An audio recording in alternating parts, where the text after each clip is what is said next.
다니엘서 8장 1절에서 14절까지의 말씀입니다. 나 다니엘에게 처음에 나타난 이상 후 벨사살 왕 3년에 다시 이상이 나타나니라. 내가 이상을 보았는데 내가 그것을 볼 때에 내 몸은 엘람도 수산성에 있었고 내가 이상을 보기는 을레 강변에 있었느니라. 내가 눈을 들어본즉 강가에 두 뿔 가진 수양이 섰는데 그 두 뿔이 다 길어도 한 뿔은 다른 뿔보다 길었고 그 긴 것은 나중에 난 것이더라. 내가 본즉 그 수양이 서와 북과 남을 향하여 받으나 그것을 당할 짐승이 하나도 없고 그 손에서 능히 구할 이가 절대로 없으므로 그것이 의임으로 행하고 스스로 강대하더라. 내가 생각할 때 한 수염소가 서편에서부터 와서 온 지면에 두루다니되 땅에 닿지 아니하며 그 염소 두 눈 사이에서는 현저한 뿔이 있더라. 그것이 두 뿔 가진 수양 곧 내가 본 바 강가에 섰던 양에게로 나아가되 분노한 힘으로 그것에게로 달려가더니 내가 본즉 그것이 수양에게로 가까이 나가서는 더욱 성내어 그 수양을 쳐서 그 두 뿔을 꺾거나 수양에게는 그것을 대적할 힘이 없으므로 그것이 수양을 땅에 엎드러뜨리고 짓밟았으나 능히 수양을 그 손에서 벗어나게 할 리가 없었더라. 수염소가 스스로 힘이 강대하여 가더니 강성할 때 그 큰 뿔이 꺾이고 그 대신에 현저한 뿔 넷이 하늘 사방을 향하여 날더라. 그중 한 뿔에서는 또 작은 뿔 하나가 나서 남편과 동편과 또 영화로운 땅을 향하여 심히 커지더니 그것이 하늘 군대에 미칠 만큼 커져서 그 군대와 별중에 며칠 땅에 떨어뜨리고 그것을 짓밟고 또 스스로 높아져서 군대의 주제를 대적하며 그에게 매일 드리는 제사를 제하여버렸고 그의 성소를 헐었으며 범죄함을 인하여 백성과 매일 드리는 제사가 그것에 붙임바 되었고 그것이 또 진리를 땅에 던지며 자의로 행하여 형통하였더라. 내가 들은즉 거룩한 자가 말하더니 다른 거룩한 자가 그 말하는 자에게 묻되 이상에 나타난 바 매일 드리는 제사와 망하게 하는 죄악에 대한 일과 성소와 백성이 내어준 바 되며 짓밟힐 일이 어느 때까지 이를꼬 하매 그가 내게 이르되 2300주야까지니 그때 성소가 정결하게 함을 입으리라 하였느니라. 아멘. 다니엘이 다시 2년 그 이상을 본 후에 다시 또 2년 후에 이상을 보게 됩니다. 근데 같은 내용입니다. 같은 내용인데 지금 다시 이렇게 보여준 이유는 여러 가지 이유가 있습니다. 이 다니엘서가 아람어와 히브리어로 이렇게 섞여 써져 있습니다. 그래서 1장, 2장은 히브리어 썼다가 2장 13절 이후는 또 아람어로 사용이 됩니다. 아람어로 사용이 됐다가 8장 오늘 읽으신 말씀부터는 또 히브리어로 적혀져 있습니다. 그래서 그 이유는 아람어는 바로 바벨론 족속의 언어입니다. 그래서 사실 이스라엘 백성들이 포로로 잡혀 있다가 70년을 해방이 돼서도 아람어가 거의 모국어 같이 사용이 됩니다. 그래서 예수님도 아람어 말씀을 많이 하시지 않습니까? 엘리 라마 사박다니 이것도 다 아람어입니다. 달리라굼 이것도 아람어입니다. 그러니까 이 이스라엘 백성들에게는 이 아람어들이 굉장히 모국어 같이 이렇게 친숙한 언어라고 우리가 이해를 할 수가 있습니다. 근데 왜 다니엘이 아람어와 히브리어를 이렇게 뒤섞여 썼냐 하면은 앞에 보시면은 7장까지의 말씀만 보면은 이방인들을 향한 하나님의 주권을 강조하고 있다는 것을 볼 수 있습니다. 근데 8장을 보면은 나중에 이제 8장 그 13절부터 이렇게 쭉 읽어보시면은 성전이 짓밟히는 그 이상을 보게 됩니다. 그래서 유대인들이 어떤 일을 당하는가에 대해서 하나님께서 보여주십니다. 그래서 믿는 자들에게 하나님의 주권을 하신다는 것을 또 강조하는 것을 볼 수가 있습니다. 그래서 강조점이 틀리다는 것을 여러분이 이해하시고 왜 똑같은 이상이 몇 번씩 이렇게 반복되는가 우리가 이해를 할 수가 있다는 겁니다. 그래서 지금 보면은 이 수양이 나타나고 수염소가 나타납니다. 이 수양은 메대와 바사를 얘기를 합니다. 그래서 두 뿔이 나타났다는 것은 바로 메대와 바사니 나중에 내일 또 이렇게 해석해 주는 것을 나타납니다. 그래서 한 나라, 지금 다니엘은 나라를, 역사를 하나님께서 주관하신 이 역사의 그 현장 속을 지금 가르쳐 주고 있는 겁니다. 그래서 다니엘 같은 이상 보는 분은 굉장히 복된 분입니다. 앞으로의 일들이 어떻게 일어나고 하나님이 어떤 일을 행하신 것을 지금 다니엘에게 굉장히 지혜를 주시고 앞으로의 일을 알려주는 것을 볼 수가 있습니다. 아무튼 이 중요한 것은 이 수양과 수염소는 또 이 알렉산더 대왕이 나타나가지고 이렇게 하는 일, 그 다음에 네 뿔이 나타난 것은 알렉산더 왕이 죽은 다음에 또 그 밑에 장수들이 동서남북으로 나라를 나눠가지고 이렇게 역사가 움직입니다. 그래서 이런 역사적인 현장 속에서 하나님께서 주관하시는 것을 우리가 계속 볼 수가 있습니다. 그러다가 한 뿔이 또 나타났다는 얘기가 쭉 나옵니다.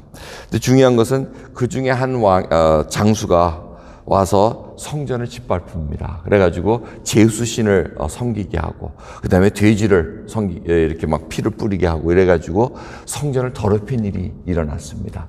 그래서 그거를 방지하기 위해서 나중에 봉기가 일어났는데 유대인들에게 마카비 왕조가 나타납니다. 이게 다 BC 150년, 70년 전에 그 얘기를 하고 있습니다. 로마 제국이 막 일어나기 바로 전 그 사건들입니다.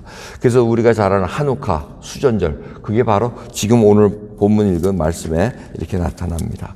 그래서 2300주야라는 단어, 아주 탈도 많고 말도 많은 2300주야입니다. 이거 해석을 어떻게 하냐에 달려 있는데, 문맥상으로 보면은 예루살렘의 성전이 짓밟히는 어떤 장군에 의해 가지고 안티오쿠스라는 그 장군에 의해서 짓밟히는 그 사건. 그래서 마카비 왕조가 나타나 가지고 성전을 지켜 가지고 계속해서 기름이 떨어지지 않았던 그 놀라운 일을 우리가 볼 수가 있습니다. 그래서 문맥상에 보면 2300주야라는 것이 결국 2300일, 거의 3년 1개월, 2개월 정도 되는 그 기간이 바로 성전이 짓밟힌 그 일이 아니겠는가 이렇게 얘기합니다.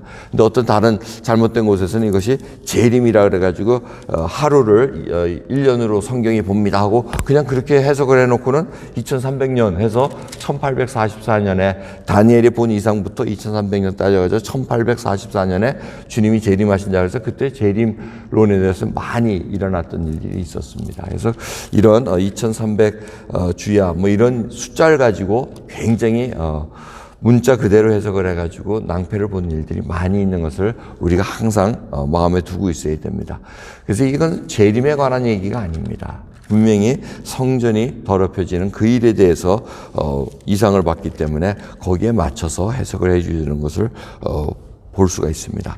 오늘 말씀을 보면은 역사를 주관하신 하나님 그 맥락에서 계속해서 다니엘은 보고 있습니다. 근데 이 나라들이 어떤 특징이 있냐면은 임의로 행한다는 겁니다. 하나님을 대적하는 나라는 임의로 행하게 돼 있습니다. 자기네들이 스스로 강해졌다고 얘기를 합니다. 이게 바로 4절에 있는 말씀, 그 다음에 또 11절에 있는 말씀, 스스로 높아져 교만해집니다. 힘이 생기면 여러분 교만해지게 돼 있습니다. 그건 한 나라뿐만 아니고 개인들도 마찬가지입니다.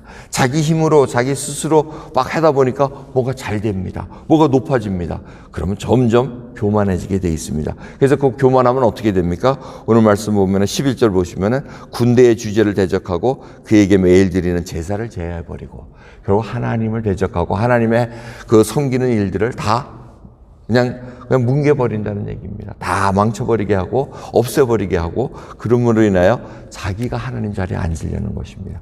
이것이 망하는 궤적의 하나의 일조라는 것을 우리가 생각해 봐야 됩니다. 그래서 저희들이 오늘 이 본 말씀을 또 생각해야 될 것은 이 역사를 주관하신 하나님 앞에 내가 과연 겸손한 자인가? 반대만 하면 돼. 반대로 행하기만 하면 됩니다. 스스로 높아지지 말아야 됩니다. 그럼 결국은 겸손해져야 된다. 스스로 강해지지 말아야 돼요. 내가 항상 심령이 가난해지고 애탕하는 자로 하나님 앞에 서야 된다는 겁니다. 그래서 이 하나님이 싫어하는 일들의 반대적인 일들을 해야지만이 저희들이 하나님 편에 서 있는 것을 확인받을 수 있는 것입니다. 그래서 저희들이 임의로 행한다는 것, 내가 스스로 행하는 것은 없습니다. 하나님의 음성을 듣고 하나님의 생각대로 순종해서 나가는 것이 바로 믿는 자들이 예수 그리스도를 구세주로 믿고 나가는 자들이 행해야 되는 일이라는 것입니다. 그럼 대림절 첫째 주간 지금 이 배너에 써 있습니다. 호흡, 소망이라는 이 촛불도 하나 이렇게 켜놓고 계속해서 저희들이 소망을 품고 살아갑니다. 이 땅이 아무리 어려울지라도 이 땅이 아무리 악의 세력이 팽배하고 믿는 자들을 삼킬지라도 우리는 누구 편에 있습니까? 이기는 편에 서 있습니다. 이긴 편에 서 있습니다. 그래서 저희들이 승리할 것을 알고 주님 앞에 믿음 가지고 붙들고 나갑니다. 오늘도 소망을 품고 살아가는 하루 되기를 소원합니다. 앞에 일이 막막할지라도, 정말 두려움과 정말 걱정스러운 일이 있을지라도 오늘 하루 당한 일 하나님 앞에 내려놓고 겸손한 마음으로 순종하면서 승리의 맛을 보며 내일 또 하루 주님 앞에 승리하며 그 보고 드릴 수 있는 귀한 하루 되기를 간절히 예수 그리스도의 이름으로 소원드립니다. 기도하겠습니다. 하나님 감사합니다. 오늘도 저희들 우리 앞에 당할 일이 뭔지 모릅니다. 하지만 주님의 저희들을 구원해 주시고 주님이 우리 삶의 주인이시기에 오늘도 주 앞에 아뢰입니다. 심령이 가난한 자로서, 애통하는 자로서, 마음이 온유하고 의에 줄이고 목마른 자로서 주 앞에 섰사오니 아버지, 오늘도 화평케 하는 자로 살아가게 해주시옵소서.